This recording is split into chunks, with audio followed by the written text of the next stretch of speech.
నమస్కారం అండి. Welcome back to our channel Kanchana కథలు.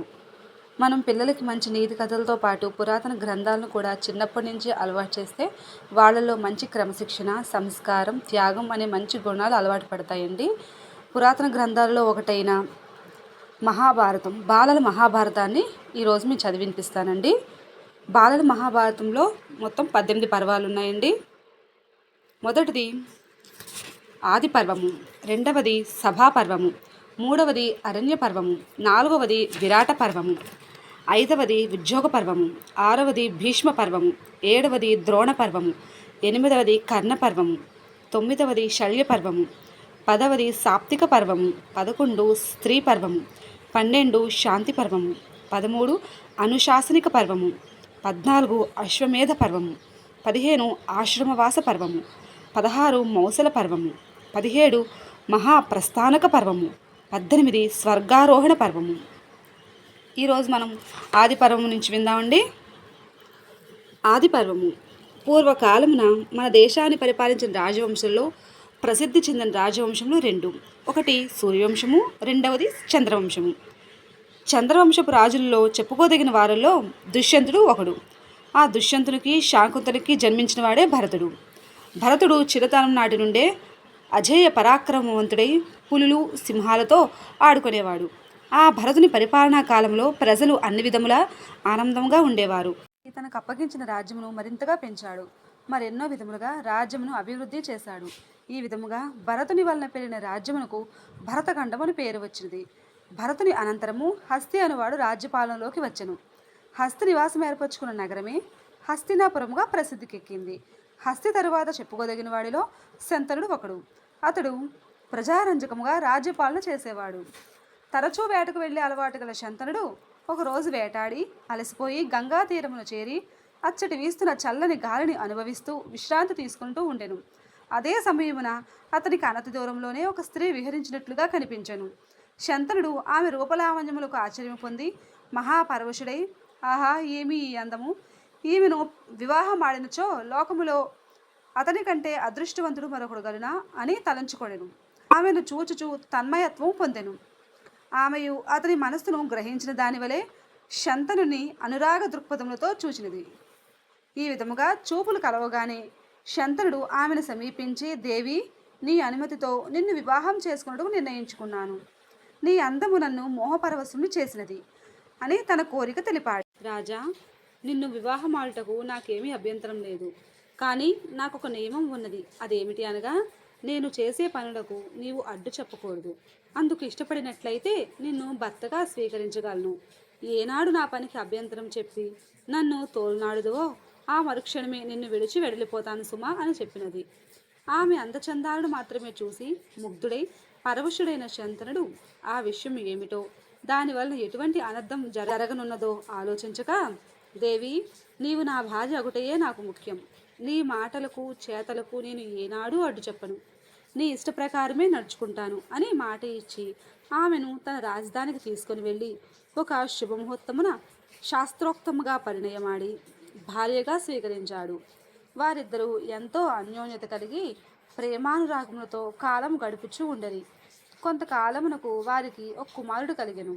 వెంటనే ఆమె ఆ కుమారుని తీసుకుని వెళ్ళి గంగానదిలో వదిలివచ్చినది.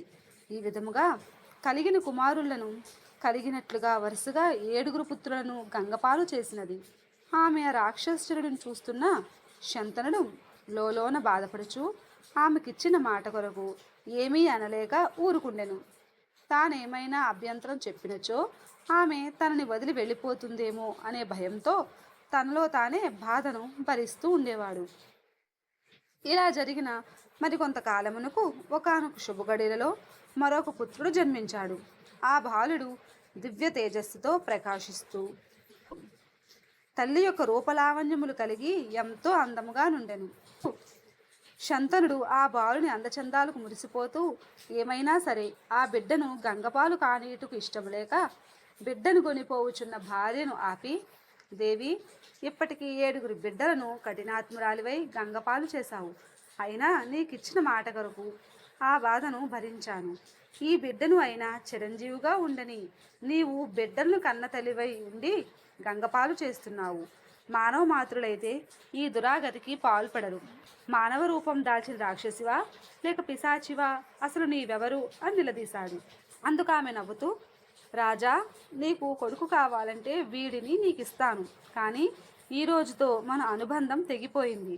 అడిగావు కనుక చెబుతున్నాను. నేను సామాన్య స్త్రీని కాను, గంగాదేవిని. ఒకప్పుడు వశిష్ఠుడు అష్టవసువులను వారు చేసిన పొరపాటుకు ఒప్పించి మానవులుగా జన్మించమని శపించాడు. వారే నా కుమారులుగా జన్మించారు. వారి శాప విమోచనం కొరకు పుట్టిన వెంటనే 7 కలిపాను. ఈ 8వ వాడు దీర్ఘాయుష్కుడై కీర్తిమంతుడుగా వెలుగొంది చంద్రవంశానికి రత్నమాణిక్యమై ప్రకాశిస్తాడు అని చెప్పగా, శంతనుడు తన భార్య సాక్షాత్తు గంగాదేవి అని తెలిసి ఆశ్చర్యపోయాడు. అది చూసి గంగ, మహారాజా, ఈ కుమారునకు విద్యాబుద్ధులు నేర్పించి త్వరలో నీకు అప్పగిస్తాను అని చెప్పి కుమారుని తీసుకుని వెళ్ళిపోతుంది. మరికొన్ని సంవత్సరములు కాలగర్భములో కలిసిపోయాయి. పిదప ఒకనాడు శంతనుడు గంగా తీరమునకు వచ్చి విహరించుచూ ఉండగా ఆ ప్రదేశమున తన విలువిద్య నైపుణ్యమును ప్రదర్శించుకొనుచు గంగా ప్రవాహమునకు ఆనకట్టు కడుచు ఆనందిస్తున్న బాలుని చూచాడు. ఆ బాలుడు నైపుణ్యమునకు ఆశ్చర్యమునందుచు, ఏమీ ఇతని అస్త్ర విద్యా కౌశలము, ముక్కు పచ్చల ఆరని ఈ ముద్దు కుమారునకు ఇంత చిన్న వయస్సులోనే అంతటి నైపుణ్యమును అలవరిచిన పుణ్యాత్ములు ఎవరో కదా అని మనస్సును తలపోయుచు ఆ బాలుని చూస్తూ ఆనందం పొందెను. అప్పుడు గంగాదేవి పూర్వ రూపముతో వచ్చి ఆ బాలుని తీసుకుని శంతనును దరిచేరి, రాజా, ఈ బాలుడే మన కుమారుడు, దేవపుత్రుడు. వేదాంగములు సంపూర్ణముగా నేర్చుకున్నాడు. బుద్ధి యందు బృహస్పతిని మించినాడు. వశిష్ఠాది ప్రముఖుల వద్ద సమస్త విద్యలను అభ్యసించి అతి పరాక్రమ సంపూర్ణుడై ధనుర్వేదములలో పరశురాముని మించాడు. ఇక నీ కుమారుణ్ణి నీవు తీసుకొని వెళ్ళవచ్చును. నేటితో నా బాధ్యత తీరిపోయింది అని చెప్పి కుమారుణ్ణి శంతనుడికి అప్పగించి తాను అంతర్ధానమైనది. శంతనుడు కుమారుని తీసుకొని హస్తినాపురము చేరి పెద్దలతోనూ గురుదేవులతోనూ ఆలోచించి యువరాజుగా పట్టాభిషిక్తుని గావించెను. అది మొదలు గంగ దూరమైనదనే బాధ లేకుండా రాజ్యకార్యములను సక్రమంగా నిర్వహిస్తూ కుమారునితో వినోదముగా కాలం గడుపుచూ ఉండెను. ఈ విధముగా మరి 5 సంవత్సరములు గడిచిపోయినవి. చాలా వరకు పరిపాలనా బాధ్యత దేవపుత్రుడే నిర్వహించుట వలన ఒక రోజున మృగములను వేటాడుటకు గాను శంతనుడు యమునా తీర ప్రాంతమున చేరాడు. అచ్చట అతనికి ఏనాడు ఎరుగునంత అపూర్వమైన సుగంధ పరిమళము సోకి ఆ సువాసన వచ్చున్న వైపుగా వెళ్ళెను. కానీ ఆ పరిమళము ఎచుడు నుండి వచ్చినదో తెలుసుకోలేక మరింత ముందుగా వెళ్ళాడు. అచ్చట నదిపై వయ్యారంగా పడవ నడుపుచున్న ఒక అపురూప సుందరి కనిపించింది. శంతనుడు ఆ పరిమళము ఆమె నుండియే వస్తున్నది అని గ్రహించి ఆమెను సమీపించి పలుకరించాడు. సుందరి, నీవెవరు? నీ పేరేమిటి? వర్ణింప శక్యము కాని అతిలోక సౌందర్యవతివై ఉండి కూడా పడవ నడుపుటకు గల కారణం ఏమిటి అని అడుగుగా ఆ సుందరి చిరునవ్వు చిందిస్తూ, మహారాజా, నేను దాశరాజు కుమార్తెను. నన్ను మత్స్యగంధి, యోజనాగంధి అంటారు, కానీ పేరు మాత్రం సత్యవతి. నా తండ్రి దాశరాజు ఆనతిని శిరసావహించి పడవ నడుపుచూ ఉన్నాను అని చెప్పింది. శంతనుడు ఆమెను పెండ్లాడుగోరి వెంటనే దాశరాజు వద్దకు వెళ్ళాడు. దాశరాజు శంతనునికి అతిథి మర్యాదలు చేసి గౌరవించి, రాజా, మీ వంటి మహాత్ములు ఇక్కడకు స్వయంగా వచ్చుటకు గల కారణం ఏమిటో తెలుసుకోవచ్చా అని అనగా, దాశరాజా, నీ కుమార్తె సత్యవతిని భార్యగా పొందుటకు నీ అనుమతిని కోరి వచ్చితిని అని శంతనుడు తన అభిప్రాయమును తెలిపాడు.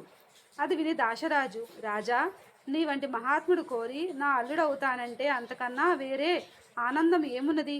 కానీ నా కుమార్తెకు పుట్టిన వారే నీ అనంతరము రాజు కావాలి. అందుకు నీవు సమ్మతించినట్లయితే నా కుమార్తెను నీకిచ్చి వివాహం జరిపించుటకు నాకు ఎట్టి అభ్యంతరము లేదు అన్నాడు. ఆ మాటలు విని శంతనుడు ఖిన్నుడైనాడు. తన కుమారుడు దేవపుత్రుడు యువరాజై ఉన్నాడు. అతనిని కాదని ఇక ముందు పుట్టబోయేవాడిని ఏ విధంగా రాజును చేయగలను? సమర్థుడైన పెద్దవాణిని కాదని చిన్నవాణిని రాజు చేయుటకు న్యాయసమ్మతము కాదే అని ఆలోచించి విచారంతో దాశరాజు ఏమీ చేయలేక సత్యవతిపై మోహము వీడవలేక చింతాకాంతుడై రాజ్యమును చేరెను. దేవపుత్రుడు తండ్రి విచారమును గమనించి దానికి గల కారణం ఏమిటో తెలుసుకున్నాడు. వెంటనే మంత్రి పురోహితాదులను వెంటబెట్టుకుని దాశరాజు వద్దకు వెళ్ళాడు. దాశరాజు దేవపుత్రునకు అతిథి మర్యాదలు చేసి గౌరవించాడు. తరువాత దేవపుత్రుడు, దాశరాజా, నీ కుమార్తెను నా తండ్రికి భారీగా చేయుటకు నీకు గల అభ్యంతరం ఏమిటి అని అడిగాడు. ఫ్రెండ్స్, మీకు కనుక ఈ టాపిక్ నచ్చినట్లయితే లైక్ చేయండి, షేర్ చేయండి, సబ్స్క్రైబ్ చేసుకోండి. Thank you.